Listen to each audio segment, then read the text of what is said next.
J'ai tout de suite été convaincue par ton action parce qu'elle avait, à la fois, elle était portée par toi, qui est quelqu'un qui est capable de déménager des montagnes. Et surtout, en fait, ce qui m'a plu, c'est que c'était concret. C'était pas une énième tentative d'aider ou de soutenir. C'est que derrière ce projet, il y avait du concret qui était porté dans 3 domaines. Un projet citoyen, c'est-à-dire comment on allait pouvoir mobiliser les gens à la prise de conscience que la monoparentalité pouvait conduire à la précarité. Le deuxième engagement était auprès des entreprises et il a pour but de sensibiliser les dirigeants, les DRH, les managers à prendre en compte les situations de monoparentalité chez les salariés. En fait, on ne peut pas distinguer aujourd'hui le travail et ce que l'on est au quotidien. En fait, ça en fait partie.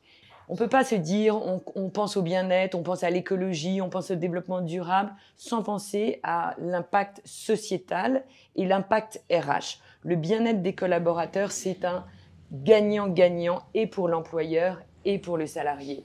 La monoparentalité, comme je l'ai dit, peut être un frein à une ascension dans l'entreprise, un problème de motivation, de l'absentéisme, etc. Et ça, non seulement le salarié va en pâtir, mais nous aussi, RH, entreprise, etc.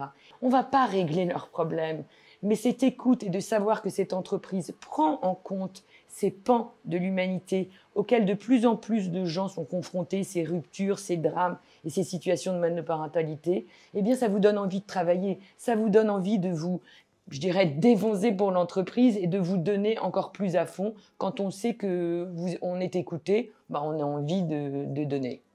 Et enfin, on ne peut pas aujourd'hui agir sans l'aide des pouvoirs publics. Et donc, Angélique, tu te bats, et j'aime ça, aussi au niveau des pouvoirs publics pour faire bouger les lignes, pour que tout le monde soit conscient qu'aujourd'hui, la monoparentalité est un sujet dont il faut tenir compte.